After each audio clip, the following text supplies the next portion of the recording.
In the fall of 2010, a detective was digging through a dresser drawer in a bedroom near Paris, France. He was looking for evidence, and when he pulled open the last drawer, he found 5 cell phones hidden inside of it. So he powered one of them on, and he first checked the call history and then also the text messages, and then he opened up the Photos app and he froze. There was this collection of photos on this phone. They were all very similar, and there were just dozens of them, and they all showed the same disturbing thing. But before we get into today's story, if you're a fan of the strange, dark, and mysterious delivered in story format, then you've come to the right place because that's all we do. So if that's of interest to you, please take the follow button out to your local park and hop on the seesaw. And for a little while, just ride it like you normally would. But at some point, when the follow button is in the high position, go ahead and jump off so they smash to the ground. Okay, let's get into today's story. On the night of October 14th, 2010, a 46-year-old woman named Natalie Vierme was standing behind the counter at the Rose Garden, a bar on the outskirts of Paris, France, that she owned. And currently, she was counting that day's earnings from the register when a couple of regulars at a nearby table began shouting at each other. Natalie immediately, yelled at them to keep things civil or she'd have the bartender cut them off. And the argument at that point did die immediately, and Natalie went back to counting the money. Natalie was used to drunks and to rough characters because her bar and the boarding house attached to it that she also owned were full of people like that. Like just last week, Natalie had caught one of her tenants, a very heavy drinker named Bruno Martin, sneaking money out of this cash register. Now, she'd banned Bruno from the bar for obvious reasons, but she'd stopped short of kicking him out of the boarding house completely. She knew she'd have to watch him closely, but she just couldn't bring herself to throw him out on the street because he really had nothing else. As difficult as her tenants and the patrons at her bar could be, Natalie did really care about them. She sort of felt like she was born to be a landlady, and she got real satisfaction out of putting a roof over the heads of people who really needed one, even if they were sort of rowdy and difficult. So even with all the headaches, Natalie wouldn't have traded the Rose Garden or, the attached boarding house for anything. And so now she shut the cash register and she placed all the money that she had made into a zip-up pouch that she then put into her jacket pocket. Then she looked over at the clock and saw it was 8:30 p.m. So she reached for the phone behind the bar and dialed the number for her own apartment. After a few rings, Natalie's long-term boyfriend answered. He was a 47-year-old man named Marc Detrebec. So Natalie and Marc had been together for 25 years and, never got around to having a wedding. But Marc had actually recently begun talking about doing a ceremony to make things official, which caught Natalie off guard because in these 25 years they had been together, Marc had really never shown any real interest in getting married. And so this change in Marc, for the most part, Natalie was actually happy about it, but every now and again, she sort of felt like, why is this happening now? What changed with Marc? But now, she told Marc on the phone that she was getting ready to leave work and she was going to head home now. And he said that he'd already eaten and might be asleep when she got there. And Natalie said that was fine, and she would just heat up some leftovers and, see him in the morning. As she hung up, her bartender, a 47-year-old man named Patrice Chevalier, came out of the storage room, and he was wheeling a keg on a hand truck.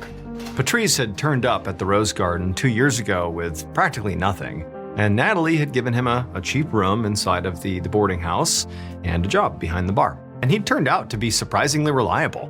And by now, she thought of him less as an employee and more as a friend. Natalie asked Patrice as he was walking by with this keg if he still wanted a ride to his girlfriend's place that night, because if he did, she was getting ready to leave now. And Patrice said actually yes, he did, and he would go grab his stuff right now, and then he put the keg away and he ducked into the back again. A moment later, when he came back out with his coat on, ready to leave, Natalie nodded to him, and then she also checked that the waitress had the keys and was good to close up when they were gone. And then Natalie grabbed her scarf off the hook by the door and headed out with Patrice right behind her. It was cold outside, so Natalie wrapped that scarf around her neck, and then she and Patrice headed across the parking lot toward her white van. The next morning, around 11:25 a.m. on October 15th, a man was out for a walk along this wooded road about a 30-minute drive from the Rose Garden. And as he was walking, he happened to glance down into the ditch that was running alongside the road. and he spotted a pair of women's boots sticking out of a pile of branches. The man thought the boots might be worth something, so he stepped down into the ditch to get a better look, but as he got closer, he froze. Because through these branches, he could see there was more. There was patches of skin and clothing, and he realized that these boots were not just lying there on their own, they were on the feet of a woman. And so at this point, the man scrambled right back out of the ditch, pulled out his phone, and he called the police. About 30 minutes later, Police Colonel Joel Ferry of the local Criminal Investigations Unit stepped down into that ditch to join a team of crime scene techs. He watched them clear away the last of the branches, and then he moved in closer for a better look at the body. The deceased was a middle-aged woman who was lying face down on the ground, and her hands were tied with a belt behind her back. The techs checked her pockets for ID and came up empty. Then they carefully rolled her over, and Ferry winced at the sight. The victim's face was severely disfigured, like it had been smashed in by something really heavy. Now, there was a ton of blood on her face and her head, but very little around the rest of her body, or really anywhere else in the ditch. And since head wounds do tend to bleed a lot, that told Ferry that this woman had very likely been killed somewhere else before being dumped here. Ferry also noticed when he was looking at this woman's hands that there were signs of scratches on them, as if she had been in a struggle. And also he saw that her pants, her shirt, and bra were all ripped open, so there had very likely been a sexual assault component to this attack. As Ferry was taking all this in, another officer called him over to a spot that was further down the ditch, about 50 yards away. And so Ferry walked over and he looked down at what they had found. And it was this thick, heavy branch that was kind of like a big club with blood smeared along one end of it. It looked like it very likely was the murder weapon. And looking down at this huge piece of wood, this big club, if you will, it really drove home just how brutal this murder really had been. Smashing someone's face in with a branch, that's something that would take a lot of strength and probably a lot of rage. And so whoever killed this woman had wanted to destroy her. Early the next morning, on October 16th, 2010, Colonel Joel Ferry walked into the interview room of a small-town police station near Paris. A lot had happened since yesterday, but the biggest development was that the body from the woods now had a name. The victim had been identified as Natalie Vierme, a 46-year-old bar owner whose boyfriend had reported her missing yesterday morning. An autopsy had been completed overnight, and it confirmed that Natalie was savagely beaten to death, that very likely the killer had used that bloody branch that was found 50 yards away from the body and had ultimately broken her skull, literally caved her head in. However, the killer had not left any physical evidence on the body or in the body, which actually suggested that very likely sexual assault did not occur, which meant that Ferry's best shot at IDing the killer came down to that bloody branch that was believed to be the murder weapon, and also the belt that was used to bind Natalie's hands. And both of those items were currently on their way to the crime lab, but, despite that, analyzing them would take a few weeks. So in the meantime, Ferry was just plowing ahead with the investigation in other ways. One of his main priorities right now was finding Natalie's vehicle, which, according to her boyfriend who had filed the missing person report, was a white van. And so that van had still not turned up yet. And so Ferry's team was currently out searching the roads for the vehicle, while Ferry was more focused on just speaking to the people that were closest to Natalie. And so now Ferry took a seat across from his first interview subject, Natalie's boyfriend, Marc Detrebec. And so as the victim's partner and the one who actually called the police about her absence, Marc was an obvious suspect. But right now, Ferry felt like he at least looked the part of a grieving boyfriend. He was pale, he was shaky, and he kept breaking into tears and saying he just couldn't believe Natalie was dead. And when he finally got himself together, Marc explained that he had last heard from Natalie 2 nights ago when she'd called around 8:30 p.m. to just say she was leaving work. He had gone to bed thinking, he'd be asleep, she'd get home any minute, and then he'd wake up and he would see her. But when he woke up, the house was empty and her van was not there. Marc instinctively immediately reported her missing, and then he'd driven over to the Rose Garden, but Natalie hadn't been there either. So Mark and a friend from the bar had gone out looking for her, and they'd still been driving around scanning the roads for Natalie or her white van when Mark had gotten the call that her body had been found. Colonel Ferry took detailed notes the whole time Mark was speaking. It seemed kind of strange that Mark wouldn't notice that his girlfriend, who he lived with, was missing until the next day. Like, even if you went to bed, it just sort of seems like if you expected her any minute, I mean, wouldn't you have sort of noticed if she just didn't show up? Wouldn't you have not been able to drift off to sleep? And also, Mark's story in general about just having been asleep at the time that his partner was killed is like the worst kind of alibi. Really, because nobody is going to be able to confirm or disprove it. It's sort of like his word against everybody else's. And so now, Ferry began asking some sort of uncomfortable follow-up questions about Mark and Natalie's relationship. Like, was there any infidelity? Did they have any money problems? Had they been fighting? That kind of thing. He was looking to see how Mark handled these questions as much as he was listening to his answers. Because in Ferry's experience, guilty boyfriends or guilty partners tended to get really defensive when you started poking at their relationship. But Mark, he just looked sort of confused. He said no, they were really happy, and they'd actually been talking about getting legally married soon, finally, after 25 years. And so Ferry wrote that down, and then he asked about the friend who had helped Mark look for Natalie on the morning that he discovered she was missing. And Mark explained that the man was actually Natalie's bartender, a guy named Patrice Chevalier. Patrice didn't drive, so Natalie would sometimes drop him off at his girlfriend's place on her way home from work. And from speaking to Patrice yesterday, Mark understood that she had given him a ride on the night she was ultimately killed. Ferry's pen immediately stopped when he heard that, because this was the first time he was hearing that Natalie hadn't been alone when she left the bar that night, and it meant that he needed to speak to Patrice as soon as possible.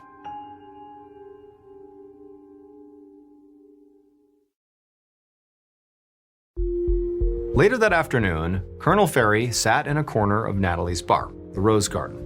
It was closed because of the murder, and so Ferry was now using the space for interviews, starting with the bartender, Patrice.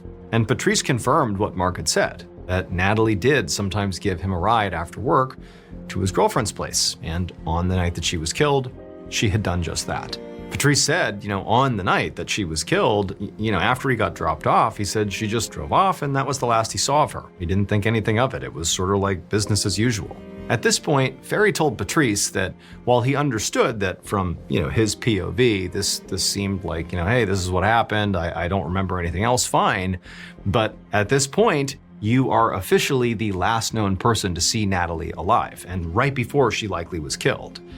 And so because of that, the police needed to take his DNA, and also they needed the contact information for his girlfriend so they could verify the time that Patrice had gotten home. And Patrice immediately nodded and said he understood and was genuinely happy to cooperate, whatever they needed.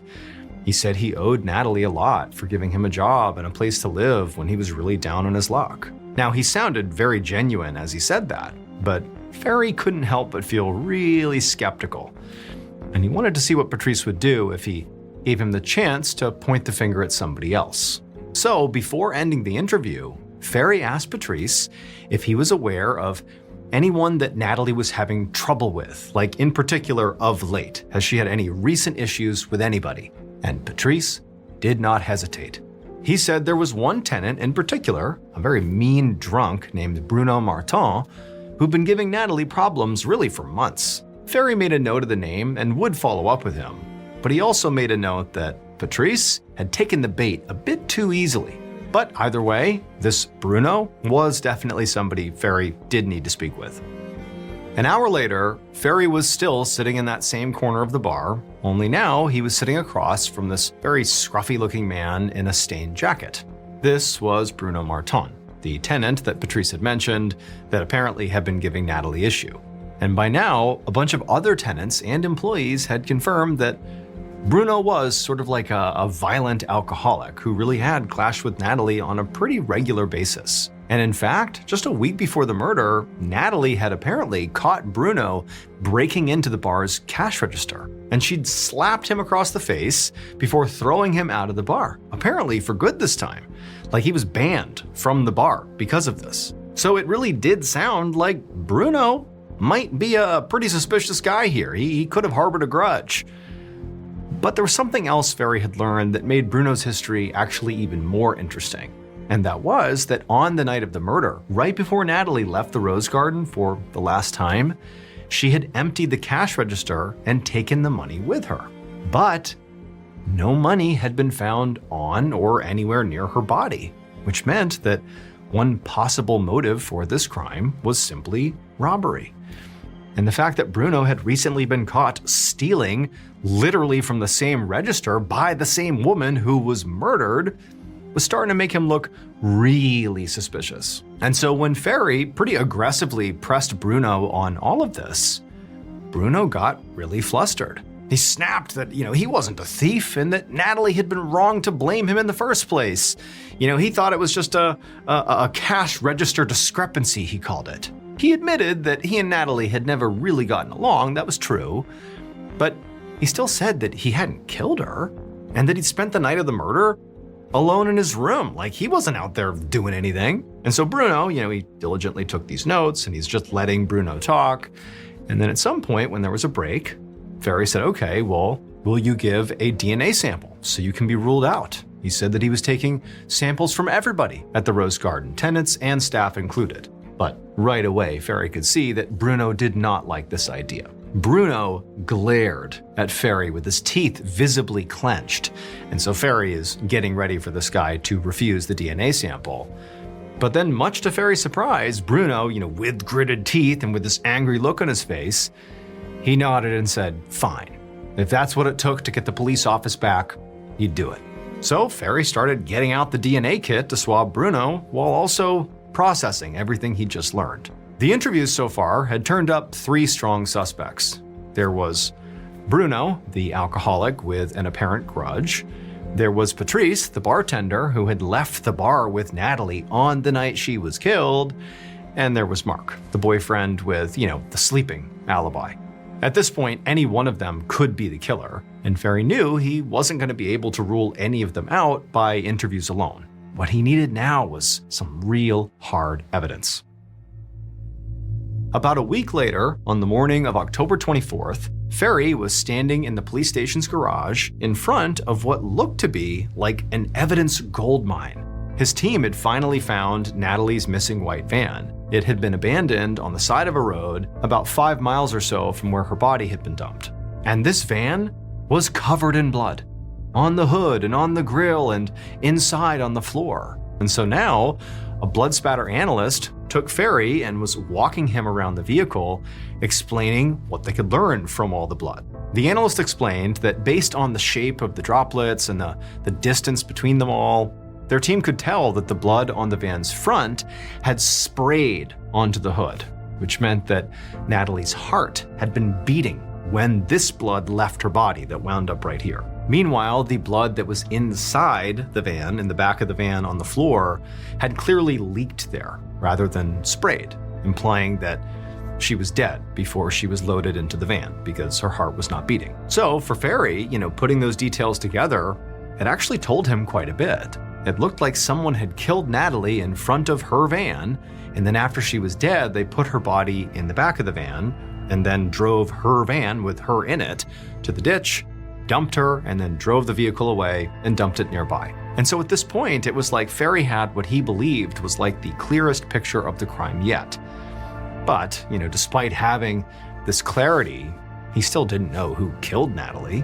And so for that, Ferry had spent the last few days looking into his suspects' alibis.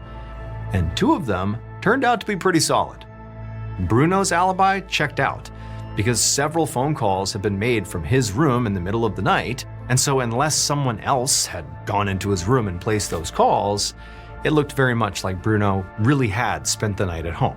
Patrice's alibi had also held up. His girlfriend had confirmed that Patrice really had been dropped off at her apartment soon after leaving the Rose Garden, which left him virtually no time at all to kill Natalie, dump the body, dump the car, and get back. Like it seemed virtually impossible.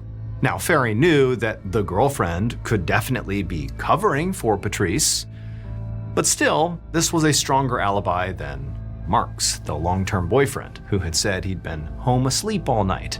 with absolutely nobody there to confirm or deny it.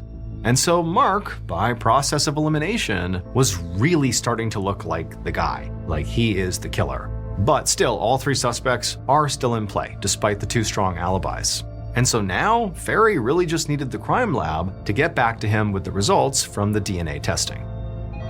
A few weeks later, in November of 2010, Colonel Ferry was in his office when he got the call he'd been waiting for. The crime lab had found DNA on the belt that was used to bind Natalie's hands, and the DNA belonged to one of Ferry's three suspects. So Ferry immediately made some phone calls, and later that same afternoon, he walked back into the police station's interview room and sat down across from the bartender, Patrice Chevalier. When Ferry told Patrice that his DNA was found on Natalie's belt, Patrice turned pale and put his face in his hands. And for a second, Ferry thought he was about to confess.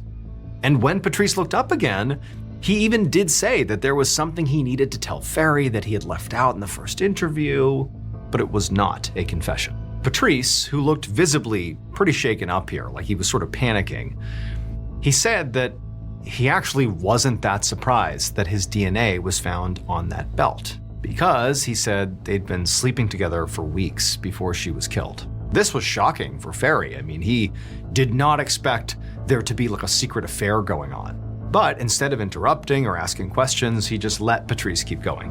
And Patrice would go on to explain that Natalie had apparently been very frustrated with her long-term boyfriend, Mark. She thought that he was cheating on her, and that his recent talk about them getting married was just a way to cover up his bad behavior. And he said that her suspicion around Mark had been the main driver that had prompted her to make a move on him, on Patrice. Patrice said, he was attracted to her, and when she came on to him, he couldn't say no. Colonel Ferry just stared at Patrice as he finished the story he was telling. To Ferry, this had to be a lie. It just felt way too convenient, like Patrice was literally just spinning a story to explain away the DNA found on the dead body. I mean, this is quite the convenient story here. But if there was any chance that this was true, obviously Ferry had to know, because if Natalie had been cheating, it gave Mark a very powerful motive, like if he knew about it, which meant the DNA on the belt had not closed the case at all. It had actually just shifted it in a new direction. And so Ferry would spend another hour questioning Patrice all about this affair and getting all the details he could before ultimately releasing him. And then he made a call to a local judge. There was one way to know for sure if Mark was hiding something. Ferry was going to tap Mark's phone and spy on him.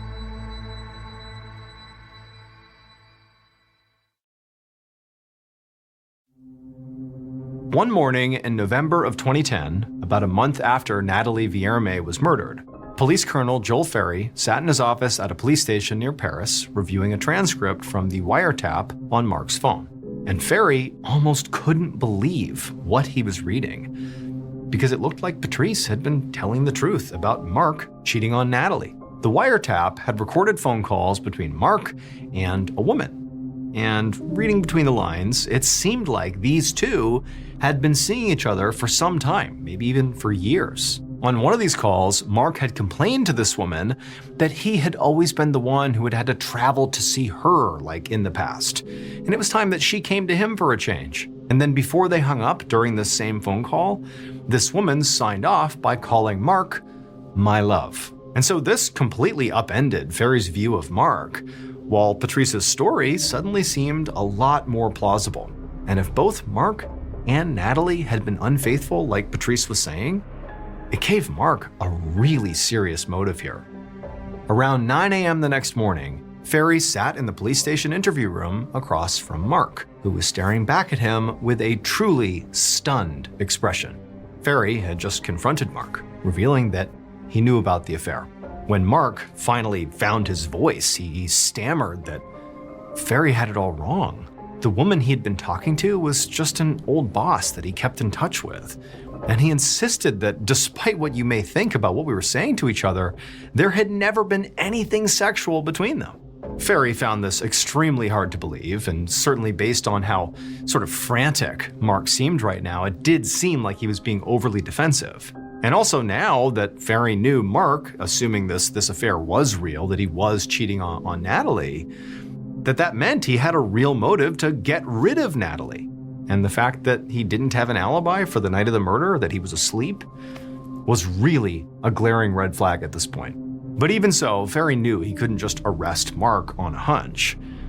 Mark's DNA had not been recovered from the belt, from the body, from the murder weapon, or the van, so without any evidence actually tying him to the murder, Ferry had no choice but to eventually turn him loose. And after Mark left, Ferry just sat alone for a moment, just thinking over the case. The evidence of a potential affair between Mark and this former boss of his had certainly launched Mark to the very top of the suspect list, but Ferry was still quite suspicious of the other two men on it, despite their alibis being much more solid.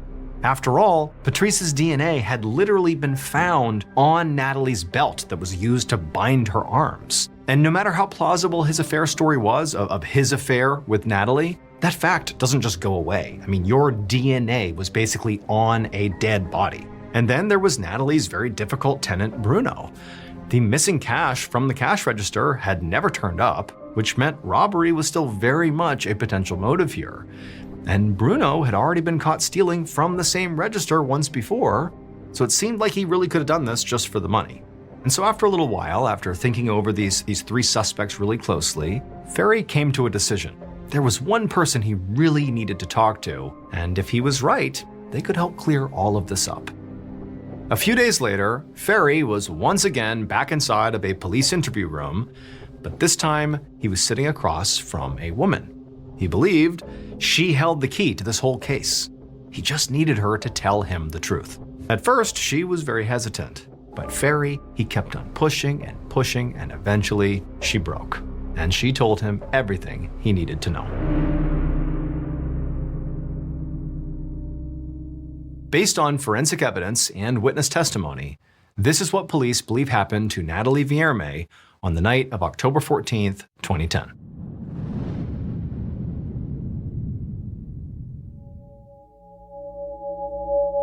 The killer stood in the dark, watching Natalie as she crossed in front of her van. The killer had been thinking about this for a long time, thinking about Natalie and thinking about the way things were supposed to be between them. And they'd prepared for this moment. Earlier that day, they had found this heavy branch that would make a perfect weapon, like a big club, and they had stowed it away. And that same afternoon, the killer had made a phone call to ensure they got away with what they were planning. And so as Natalie passed by her van, the killer made their move. They rushed up and they grabbed Natalie from behind, and as she twisted around, the pouch with the cash register money fell from her pocket. Natalie, she fought back, thrashing and screaming as loud as she could, but the killer wrestled her to the ground and managed to strip off her belt and then bound her hands. The killer tried to undress her further, but Natalie just would not stop fighting, and so the killer began to panic, and they decided they needed to silence her before anybody heard. And so they tried strangling Natalie with her own scarf, but Natalie kept on fighting. She wasn't passing out, and so when this didn't work, they pulled out that heavy branch, their club, and they smashed Natalie in the face until she went still. By the time it was all over, the front of Natalie's van was splattered all over the place with blood. The killer scooped up that money pouch off the road, and then they carried Natalie's body inside to the back of the van, loaded her inside, and then tossed the branch in with her.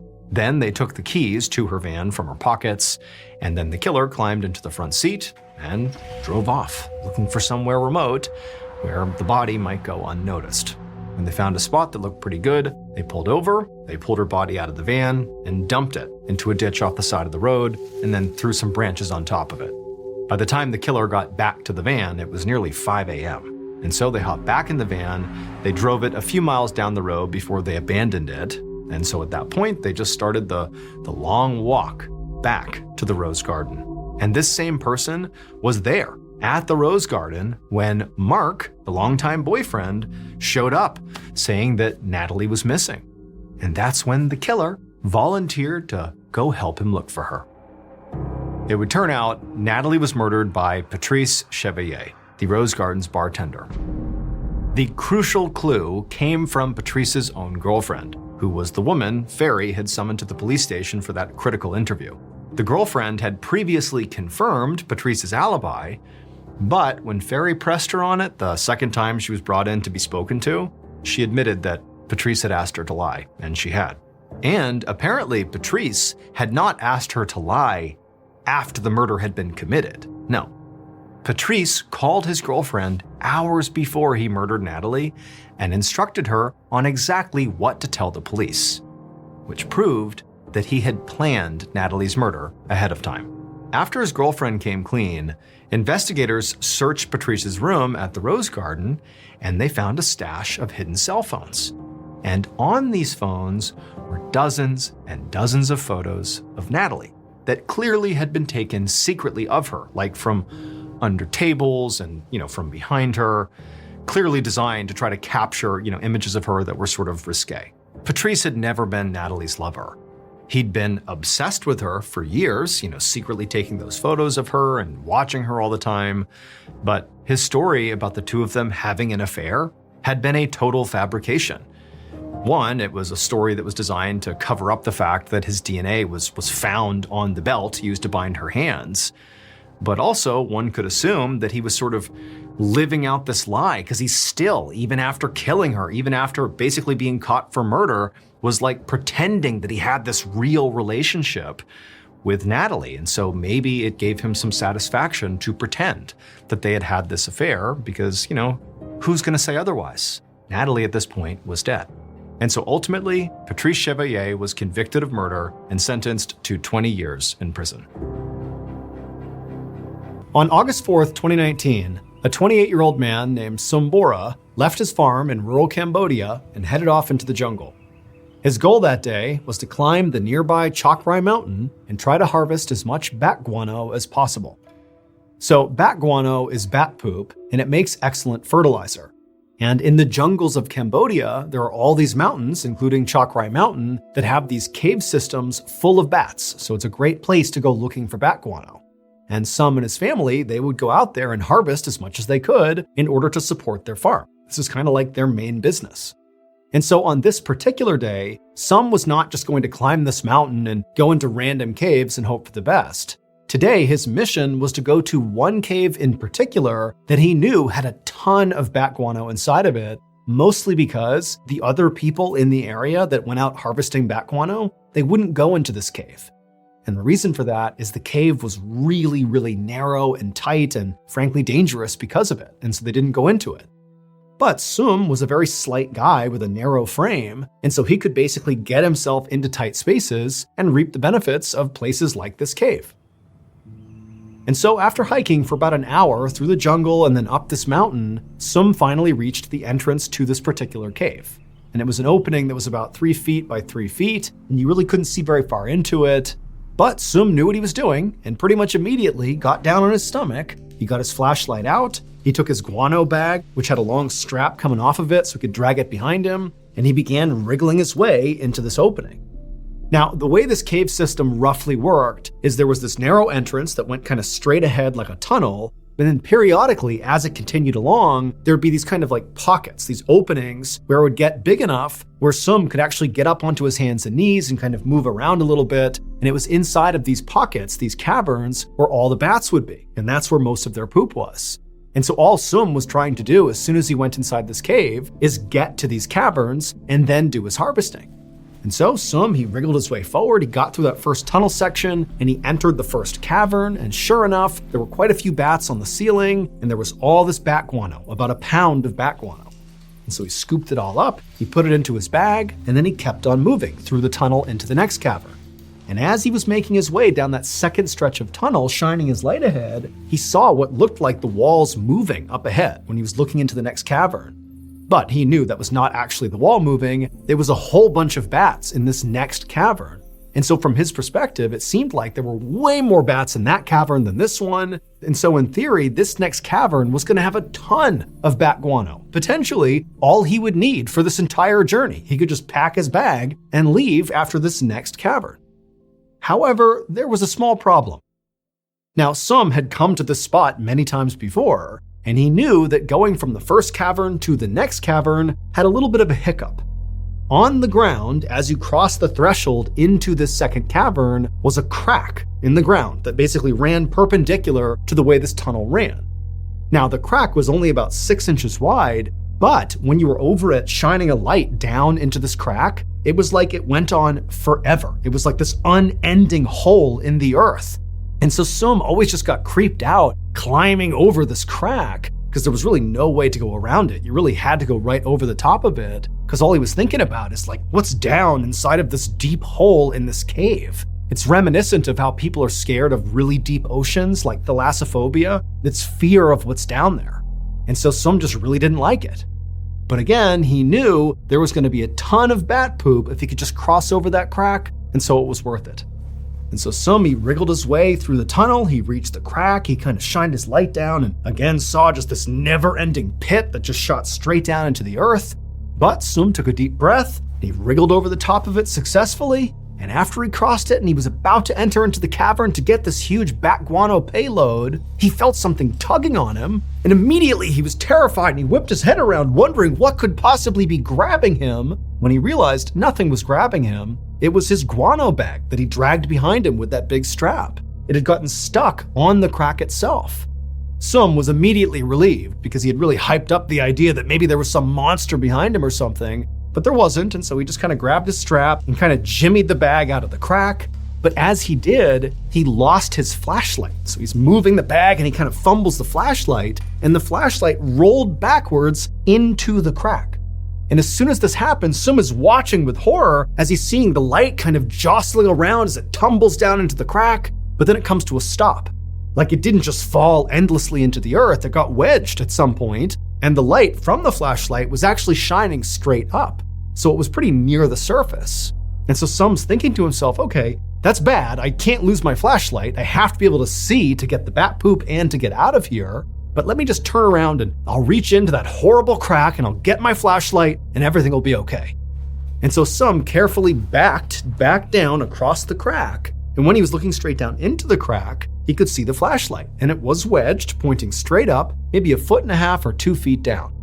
Now, Sum did not want to reach his arm into this crack for all the reasons he was scared of the crack, like he doesn't know what's down there, but he really needs his flashlight. And so Sum kind of backed himself up and mentally prepared himself, and then reached into the crack and began blindly reaching down, hoping to grab this flashlight and yank it out as fast as he could. But as he reached, he couldn't quite get to the flashlight. And so he began turning and twisting his body and forcing his shoulder deeper and deeper until finally he could touch the flashlight. And then finally, right as he grabbed the flashlight, something happened.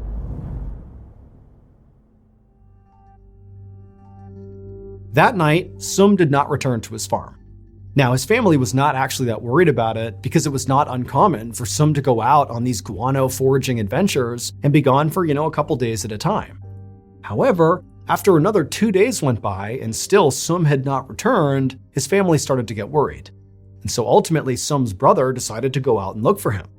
Sum's brother had often collected guano with Sum in the past, and so he knew roughly where Sum liked to go, including Sum's favorite spot, that cave up in the mountain. And so when the brother went out looking for him, pretty quickly he found himself in that favorite spot. Now, Sum's brother was about the same size as Sum, and so he too could navigate this very tight tunnel. And so that's what he did. He got down on his stomach, he had his flashlight out, and he yelled into the cave for Sum, but there was no answer. And so he eventually made his way to that first cavern. He didn't find Sum, he kept going, and right as he was about to hit that second cavern, as he shined his light ahead, he saw there was a bag on the ground, and it was his brother's guano bag. And so he knew his brother had to have come here, and he began yelling out for his brother, but there was no answer. And then right as the brother paused for a second just to listen, he heard a faint cry, a human cry. And he called out like, "Is that you, Sum?" And again, he heard another cry. But he's looking around and he can't see Sum anywhere. And so the brother just continues shimmying his way towards that second cavern, and right as he begins to cross over that crack, he hears the cry again, and it's coming from right below him. It's coming from the crack. And the brother takes his flashlight and shines it straight down into that crack, and there, in the crack, was Sum. He was wedged all the way inside of the crack. It would turn out, a few days earlier, when Sum was in this cave reaching for his flashlight, he couldn't quite get his fingers around the flashlight. And so he kept turning his body more and more until his body was parallel with the crack itself. And then finally, right as he's leaning down and he gets his hands on the flashlight, he rolled and fell into the crack. His whole body basically perfectly fit into the crack, and down he went several feet where he wedged into the crack. And then once he was wedged down there was nowhere to go. He was absolutely trapped. And so Sum laid in this crack for days, having no expectation he was going to get out. He was totally wedged, no food, no water. He was going to die, and he knew it. In fact, he actively wished he had a knife on hand so he could take his own life. But luckily for Sum, his brother would find him, his brother would go and get help, and on the 4th day of Sum being trapped inside of this crack, rescuers were able to pull him out and he would make a full recovery.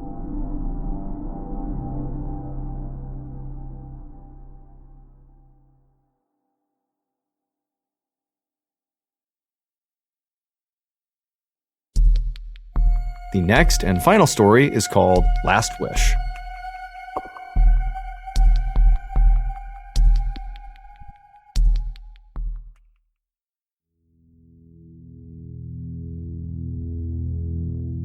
A little after 3 p.m. on March 22, 1959, a 20-year-old British college student named Neil Moss stood in a cavern about 1,000 feet underground in northern England.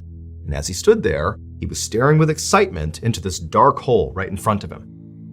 The cavern that Neil was standing inside of was known as Peak Cavern, and it was one of the biggest and most twisting cave systems in the entire country.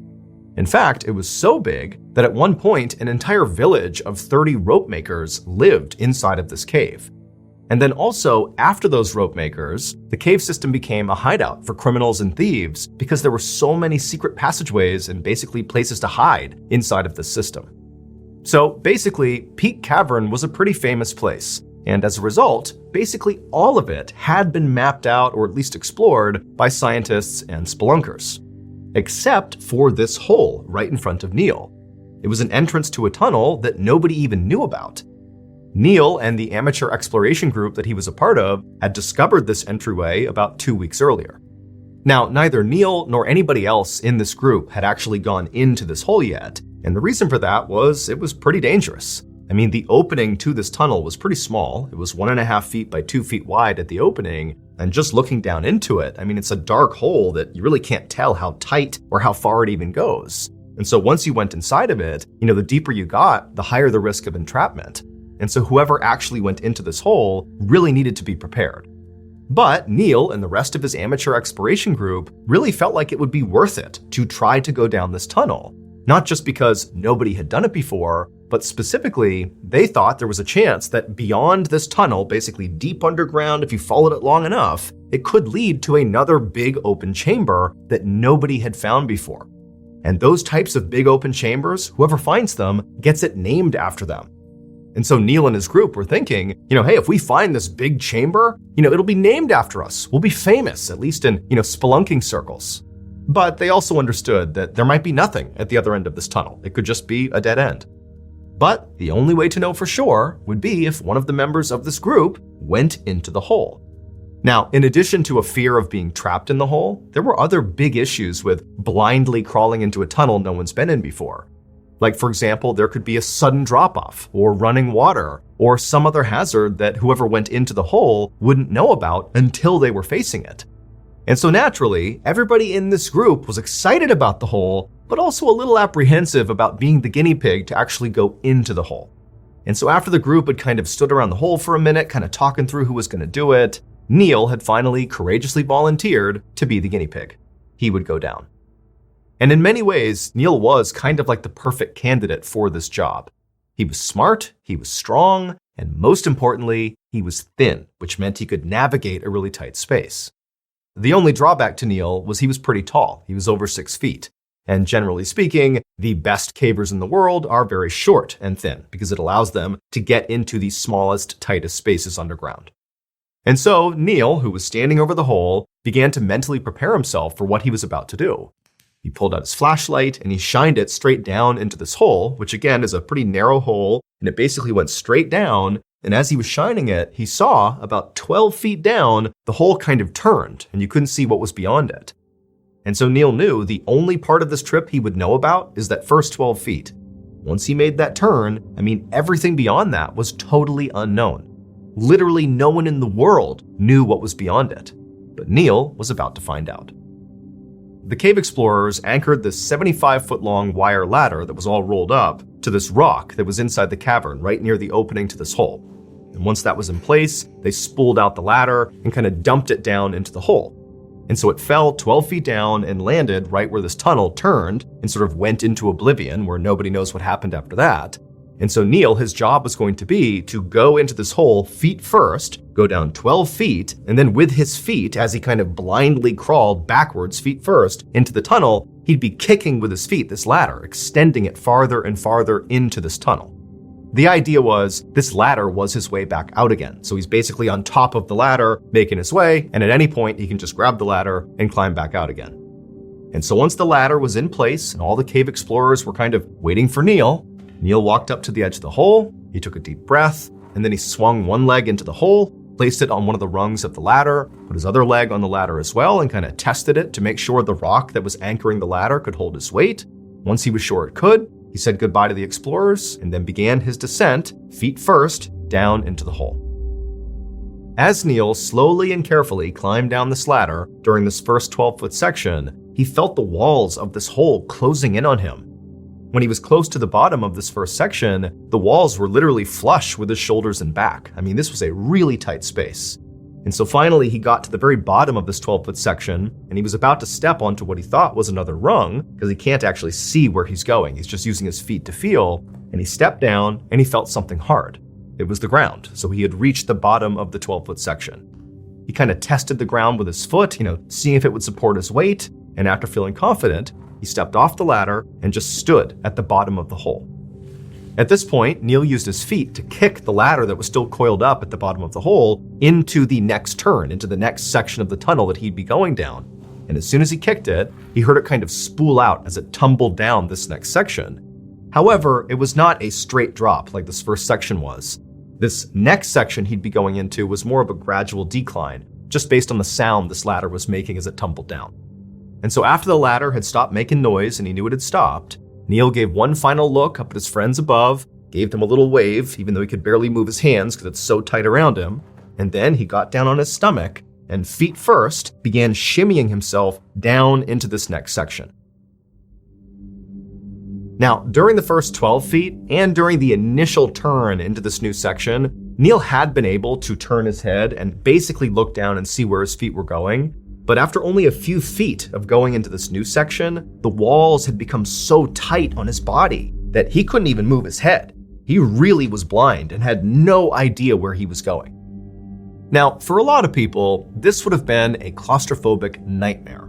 Neil is in this unbelievably tight space. He has no idea what's going to happen next. He doesn't know if it's going to get so tight he'll get wedged in there. It's cold, it's damp, it's pitch black in there. He does have a headlamp, but his head is kind of pressed to the ground and he can't really move it. So, he's not really able to look around him. And periodically, as he was shimmying his way down deeper into this tunnel, he would dislodge rocks from the wall and he would hear them strike the wall as they tumbled down into oblivion. He had no idea if these rocks were tumbling into a dead end or if they were tumbling off a ledge somewhere, a ledge that he wouldn't be aware of until he got to it.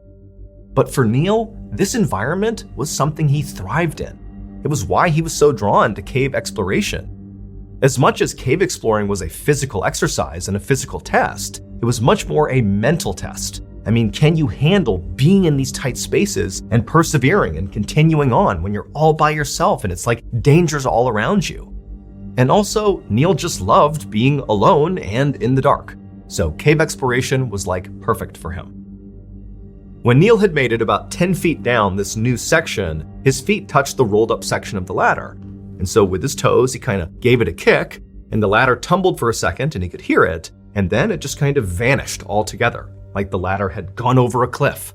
And so Neil realized, very likely, just beyond his feet, even though he cannot see it, is a ledge, and very likely either a drop-off or a new cavern. The thing they hope is on the other end of this tunnel. And so this was exciting for Neil. He felt a rush of adrenaline. There's a new turn in the tunnel, and for all he knows, this is the cavern they're looking for. Or it's just another section of tunnel he would have to explore. But either way, he's making progress. And so Neil very carefully scooched backwards until he felt the edge, at which point he let his legs go over the edge, he found his footing on the ladder, and it was at this point when he kind of turned around a little bit that he could see this was not some big open cavern he had found, it was just a turn in the tunnel system. It was now going back to basically a vertical hole, big enough to fit inside of, but Neil has no idea how deep it goes or what it leads to. But Neil was totally undeterred. He lowered his whole body into the section, got on the ladder, and began descending. And very quickly, as he began this descent, the walls of this section, this new vertical section, were so tight, it was about 18 inches in diameter, that he actually couldn't just go straight down. His body didn't fit just trying to maneuver down. So the only way he could get himself to go down further was to shimmy himself side to side like a corkscrew, basically forcing his body deeper and deeper into this hole. And so Neil continued doing this for an additional 18 feet down in this new section of tunnel, which put him at a total of 40 feet down into this tunnel from the entrance where the rest of his friends were. And when he got down there, 18 feet down, he went to step onto the rung to continue his descent, but his foot hit rock. And he felt around with his feet, and he realized this tunnel did not lead to a big new chamber. It instead was a dead end after all. Now, just to be sure, Neil actually kicked as hard as he could. He's kind of restricted, but he kicked with his legs as much as he could to see if maybe this wasn't a true dead end. Maybe it was just an obstruction and he could clear it. But he could tell, after a few stomps, this was not moving. This really was the end. Now, part of Neil was disappointed because he was hoping that by doing this, they would discover this big new chamber and they'd get it named after them. But on the other hand, he was also relieved because by this point, it was extremely claustrophobic, even for a guy who thrived in this environment. By the bottom of this 40-foot section, he is completely wedged in place. And so Neil decided it was time to head back to the surface, but from where he was at, he couldn't even hear his friends. He's way down deep in this tunnel, it's totally pitch black. And so what he needed to do was just begin climbing back up this ladder, and then, about halfway up, he could call up to his friends and tell them, hey, I'm returning. But remember, to get to where Neil is, he has literally forced his body down into this tiny hole, basically corkscrewing himself as deep as he could get. And so he's totally restricted. And his arms are basically by his side, and his hands are basically pinned in front of his body. And so Neil tried to grab the ladder, which is literally pressed up against his chest, to begin the ascent. But even though his fingers could touch the rungs of the ladder, he couldn't actually move his arms to pull himself up the ladder. He could just hold the rung. That was it. But Neil had been in similar situations before, and what you do is you just use your legs. You drive with your legs and push your body up until your arms can go above your head, and then you continue the ascent. However, his legs also were basically in the same situation. It was so unbelievably tight around his legs that he couldn't lift his legs up. He could just basically wiggle his feet. Basically, there was no way physically for Neil to get himself out. He would need his team up above to pull him out. And so Neil began shouting as loud as he could, trying to get the attention of his friends up above, telling them, hey, I'm stuck, pull me out. And then also, as best as he could with his hands on the rung, he kind of pulled on the ladder, signaling to them like, hey, get me out of here. Now, he couldn't really hear anything up above. It was sort of muffled and, he couldn't tell if they were yelling back down to him. But as he was holding onto the ladder, he felt a little bit of tension, suggesting they were pulling on him. However, as he held on, waiting to be pulled up and out, he didn't budge. Despite the tension on this ladder clearly coming from the surface from his friends, he wasn't moving. And that's when Neil realized he had made a critical mistake. When he had reached the bottom of this tunnel, when he realized it was a dead end, he had stomped with his feet to confirm it really was a dead end. And when he had done that, he had inadvertently kicked the rungs of this ladder into a crevice, and then rocks, which he had heard kind of falling when he was kicking, landed on top of it, basically pinning the ladder in place. Basically, this ladder was now anchored inside the cave, which meant no matter how hard his friends on the surface pulled, they would not be able to pull the ladder up, which meant they couldn't pull Neil up. And Neil, once he realized this was the issue, he tried to move his feet to clear the rocks off the bottom of the ladder, but he couldn't. It was too tight around him.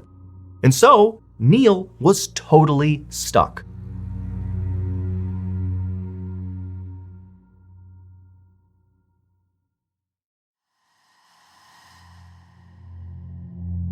The members of Neil's exploration group pretty much immediately realized this was a crisis, because not only was Neil stuck in this cave, but in these tight little tunnels underground, there's limited oxygen. So it's not just a matter of, we'll figure it out and get Neil out somehow. It's like, no, you have a limited amount of time before Neil runs out of oxygen down there. Even if you come up with a solution, it might be too late. And so immediately, members of the exploration group left Peak Cavern to go get help. And before long, over 200 people had flooded the cavern, including a mountain rescue unit and a coal mining extraction team and a whole bunch of civilians who were all there to try to figure out how to get Neil out. Now, at first, Neil was very optimistic about his recovery. He could hear clearly all the commotion 40 feet above him. He couldn't fully discern what was going on there, but he could clearly tell a major rescue operation was afoot. And so as ropes were cast down and ladders were cast down to try to get him out, and they continued to fail, and as the air he was breathing began to thin out and it was getting harder to breathe, Neil's reaction was to kind of be positive. He actually began cracking jokes and calling up like, "Hey, how much longer do I have to wait down here?" But as the minutes turned into hours and none of the efforts by any of the rescuers were working, Neil began to panic. His heart was racing, not only from his nerves, but also because he was running out of oxygen. He had begun to grit his teeth really hard to kind of control his fear, but he was really starting to lose it. At one point, the rescuers threw down an oxygen mask for him to breathe because it was clear the air was becoming a real issue. But even though the mask literally tumbled down and hit him right on the head, so it's right here, he couldn't get his arms up to put the mask on. And so there it is, salvation, but he couldn't use it. And so before long, Neil sort of began drifting in and out of consciousness. One moment he'd be calling up to his rescuers, asking for an update. The next, they'd call down to him and get no response. Clearly, this situation was becoming dire. Now, to this point, the way the rescue had gone was the rescuers were basically throwing equipment into the hole, be it ladders or ropes or oxygen masks, for Neil to grab onto or put on him, and they were hoping that basically Neil could get himself out of the hole. Because the great fear was, if we send a rescuer, or rescuers plural, into this hole to get him, they could get stuck, and now we have an even bigger problem. But when Neil began losing consciousness, when they couldn't get him to call back to them, they knew they were genuinely running out of time. And so they began pumping oxygen into the hole to hopefully buy some extra time. And then they decided, we gotta send someone into the hole. Someone has to go in there, get Neil, and pull him out. And so one by one, these courageous rescuers went down into the hole, and 8 times they tried, and 8 times they failed. All 8 either got stuck along the way or they passed out along the way. 3 people actually reached Neil and actually touched Neil, but there was no way to grab him and pull him out. And so Neil, who was conscious for a lot of this, he's hearing and literally in some cases seeing rescue. It's right there, it's right in front of him, but it just didn't work. By the time the 8th man was pulled back out of the hole, they could hear in the hole this horrible sound, which was Neil gasping for air. Even though they were attempting to pump air into this hole, it wasn't enough, and Neil just couldn't fill his lungs with enough oxygen. And so the rescuers yelled into the hole for Neil to just hold on. They were gonna get him out of there, just be strong, hold on. But by this point, Neil, he wasn't even saying anything back. He just continued making these awful gasping sounds. By about 7 p.m., when Neil had been stuck in this hole for 4 hours, the rescuers decided to send one more guy into this hole, this really small civilian. And he went down there with a rope to attach around Neil and hopefully pull him out. And this little civilian managed to get all the way down, all the way to Neil. And when he found Neil, Neil was unconscious, but alive. And the rescuer put the rope around Neil's shoulders and then signaled to the surface to begin pulling. And so from the surface, they pulled on this rope, and slowly but surely, Neil began to be pulled out of the hole. And he moved about 18 inches, being monitored by the civilian who was down there. However, because they were pulling so hard on this rope to get Neil to move, the pressure from that rope was basically crushing Neil's chest, and he stopped breathing. And the civilian who was down there with Neil noticed it and yelled up to the group to stop, and they had to take the rope off because, yeah, they might be able to pull him out this way, but they would kill him. He would suffocate. And so once the civilian rescuer came out of the hole, he told the group, like, look, Neil's body is simply too big to be yanked out of the hole safely. He needs to be conscious and able to contort and twist his body, basically undoing what Neil did to get down there in order to get out again. Like, we need his participation, and he's unconscious, so we can't do that. And so at this point, the rescuers were totally desperate. They know Neil is still alive. They can hear some of his ragged breathing coming out of the hole, but they knew they had to do something drastic right now or Neil was going to die. And so they came up with this plan for this even smaller rescuer, this woman, to go down into the hole, get to Neil, and break his collarbone to try to shrink his body to be able to pull him out. And so this woman, she goes down there and she reaches Neil, but she failed to break his collarbone. And so she too had to come out of the hole, leaving Neil behind. And so once the woman came out of the hole, it became clear to the rescuers that Neil was not getting out of this hole, even though he was just 40 feet away and at this moment still very much alive. They could hear his ragged breathing, but there was just nothing anybody could do. And so one of the rescuers called Neil's father and told him, you need to come out to Peak Cavern. Not long after that, Neil's father, Eric Moss, arrived at Peak Cavern. Now, he knew going into this that his son was stuck. That's why he got the phone call to come out here. But he did not understand just how dire the situation really was. But as soon as he got to Peak Cavern and saw all these vehicles outside and the hundreds of rescuers coming in and out of the cave with these sad, dark expressions on their faces, Eric knew this was really bad. And so Eric made his way into Peak Cavern, and for hours, Eric just stood there in Peak Cavern, hoping to see his son emerge from the hole, hoping to come up and say everything is okay, but he didn't, and things only got worse. It eventually began to rain, and unfortunately, Peak Cavern, and specifically the hole that Neil was stuck inside of, flood when it rains. And so as rainwater is pouring into this cavern and Neil is still alive but stuck in this hole, they had to make the heart-wrenching decision in front of Neil's father to abandon the operation and get out of the cave, knowing Neil was going to die. Rescuers were finally able to get back into Peak Cavern at about 3 a.m. on March 24th, which is approximately 36 hours after Neil got trapped. By this point, the rains had subsided, the flood had cleared, and so they went in there hoping for a miracle. And when they got to the hole and listened into it, they actually heard Neil still breathing. He was still alive, but it was very clear he was at the end of his life. And all they could do was just sit around this hole and listen as Neil took his last few final ragged breaths.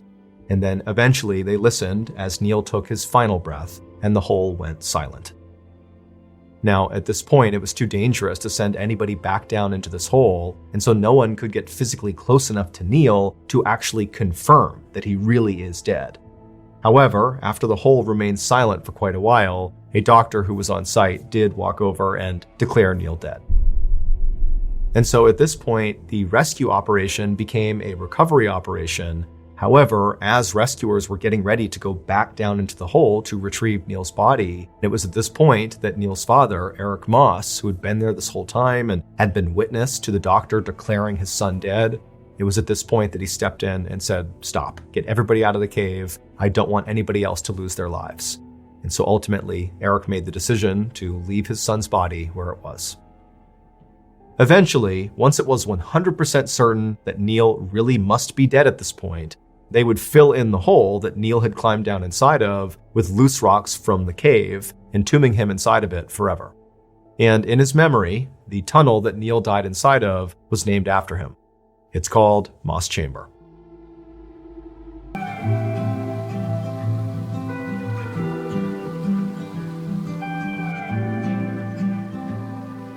Same road home, same city lights, red lights changing through the windshield at night. The seat beside me stays untouched, but somehow it still feels occupied. Time kept moving, street kept moving, street after street, but some memories never miss a beat. You're still sitting in. Somewhere I'm flying through, no wings are mine, in the rain where it all feels just fine. Fingers trace stories on cold window panes, breathing out thoughts, watching fog leave a stain. Reality's tether feels thin as a thread. Who cares what they said when it lives in my head? I'm drifting away where no one can see, into a daydream, into a daydream. Colors all blur as the world pulls me back into a day.